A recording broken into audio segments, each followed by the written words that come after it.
Psychopathy is an incurable condition. Clinical attempts to cure psychopathy have proven useless in the long term. In the Psychopath Test 2011, British journalist and author John Ronson recounts an experiment carried out during the 1960s and 70s, in which researchers tried to rehabilitate psychopaths committed to the Oak Ridge Psychiatric Unit in Ontario, Canada. Those leading the experiment forced the psychopaths to strip naked and share feelings with one another in an attempt to foster vulnerability. The researchers, influenced by the human potential movement, also tried to limit direct interaction between patients and psychologists, with the hope of encouraging the psychopaths to act as each other's therapists. Psychopaths enrolled in the program were given heavy doses of lysergic acid diethylamide (LSD), which researchers believed would increase the patient's emotional capacity. Decades later, separate researchers endeavored to find out whether the experiments carried out at Oak Ridge had been successful in reducing recidivism among those psychopaths who had committed violent crimes before coming to the psychiatric unit. Psychopaths convicted of criminal behavior generally have a recidivism rate of 60%. The Oak Ridge participants had a recidivism rate that was 20% higher than that, meaning that the program may have worsened their conditions. So far, psychologists have not found an effective treatment for psychopathy, and attempts to rehabilitate sufferers are more likely to backfire than to result in success. An estimated 15% of the world's population suffers from a cluster B personality disorder.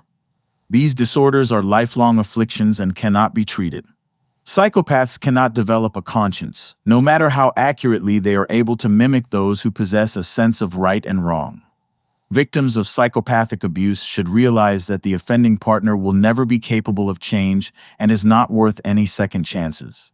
When people with a cluster B disorder do seek out therapy, they usually do so because of some other issue that needs to be addressed, like depression or substance abuse. Those problems are easier for the psychopath to recognize and want to correct. Selfishness and lack of empathy, on the other hand, are not considered detrimental problems for the psychopath. Even if therapists are able to identify a psychopath's personality disorder and attempt treatment, they will have to be aware that psychopaths may attempt to control a therapist's perception of them or otherwise manipulate the treatment process to gain a sense of superiority over the therapist. Sociopaths target victims with personality traits they cannot replicate. Becoming the target of a psychopath is an indirect compliment. Since psychopaths can't feel positive emotions, such as love, empathy, and joy, they tend to target victims who have a high capacity for these feelings.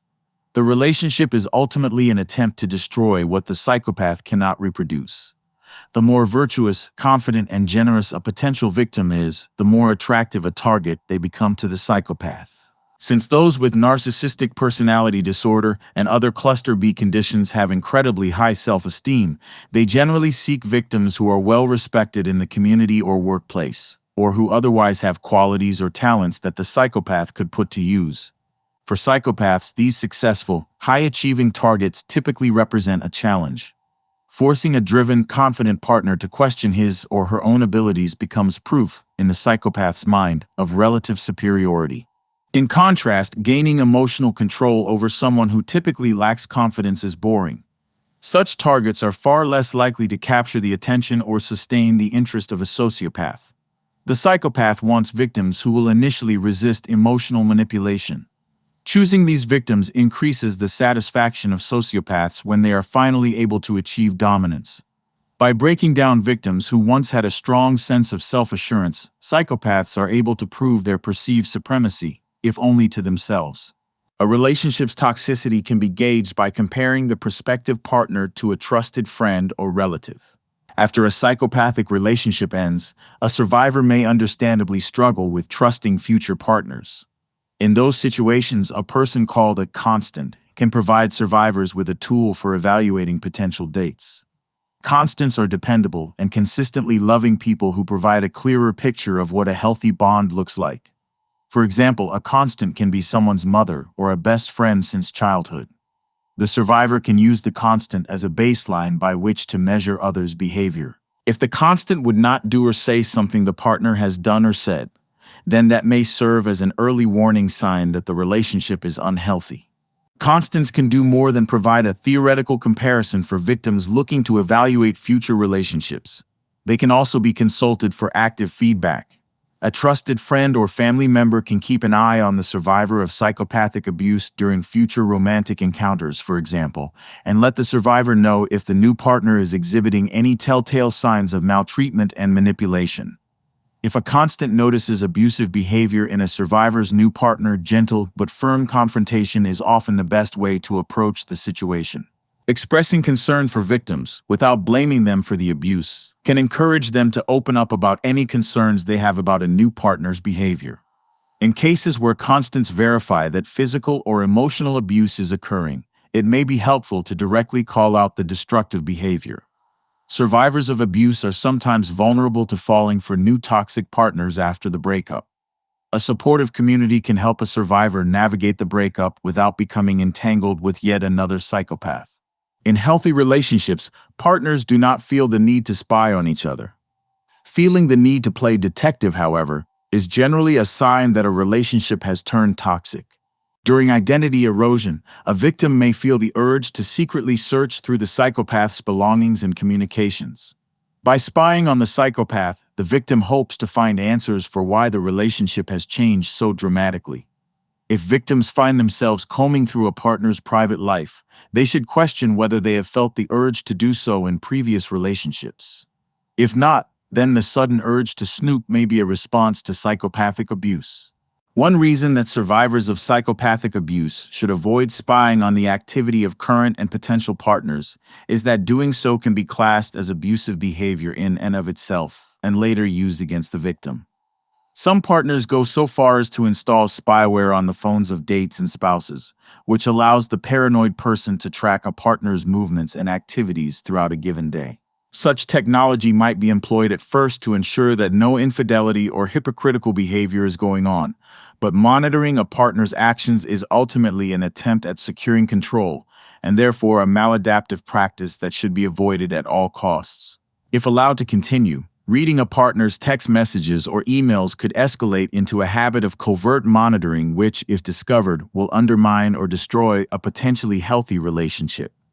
Giving in to the urge to snoop may also reinforce any manipulative tendencies the survivor picked up from an abuser. Recovering from an abusive relationship may take months, even years. Victims often believe that the psychopath is a soulmate and fear the idea of ever losing a relationship that seems like a once-in-a-lifetime opportunity. When the relationship ends, the victim realizes that the love and devotion the psychopath professed at the beginning was a charade. The experience is so intense that victims often spend up to 2 years recovering from the abuse. Even after 2 years, the relationship can leave a victim with lingering insecurities and trauma. Recovery can be particularly difficult for PTSD sufferers who encounter daily triggers related to the abusive relationship. Triggers are sights, sounds, smells, and other stimuli that spark sudden memories or emotions from the time of the abuse. A triggered PTSD sufferer might hear the crunch of gravel in a driveway, for example, and instantly feel her body seize up as she recalls the abuse and beratement that would follow her partner's arrival on a bad day. A victim might see a man wearing a shirt similar to one her former partner used to own and immediately feel the urge to hide, even if the man bears no resemblance to the abuser. PTSD symptoms can be treated with psychiatric medication and with the help of a licensed therapist. Meditation can also be a helpful coping mechanism for PTSD. In time, a PTSD sufferer will find it easier to cope with encountering unexpected triggers, even if the process takes longer than the survivor might prefer. To heal, survivors must completely sever contact with the psychopath. Once the breakup occurs, the survivor may be tempted to stay in touch with the psychopath. Maintaining contact, however, will only prolong the abuse. Survivors should strive for zero contact with the psychopath. This ban on interaction should include stalking the psychopath's online activity through social media. In some cases, a survivor may be required to interact with the psychopath. Child custody laws, for example, might force a survivor to see the psychopath during weekend visitations. These interactions should be limited if possible, and should be faced with the understanding that the psychopath is still likely seeking out ways to manipulate and abuse the survivor. Some survivors may have to brace for judgment from friends and acquaintances if a decision is made to break all contact with the psychopath. Victims of psychopathic abuse from a parent, for example, are especially vulnerable to cultural stigma, since many societies consider it cruel for a child to sever all contact with a mother or father. Familial relationships with psychopaths, however, have the same capacity for toxicity as romantic ones. Often, the decision to cut off contact has been years in the making. The child may not have been able to sever ties until coming of legal age, for example, or may have maintained contact to stay in touch with a non-toxic parent living in the same house. Leaving home and securing a well-paying job are sometimes prerequisites to ending a toxic parental relationship once and for all. Children born to these abusers may have to make significant sacrifices to cut off communication. If the parent is particularly admired and respected in the family, the victim may even lose contact with adored relatives. Cutting off ties with a psychopathic family member takes courage, even if doing so can be considered a social taboo. Victims frequently fear that they are psychopaths after leaving an abuser. Breaking up with a psychopath can cause even the most relaxed and easygoing partner to suffer from sporadic bouts of anger, numbness, and impulsive behavior.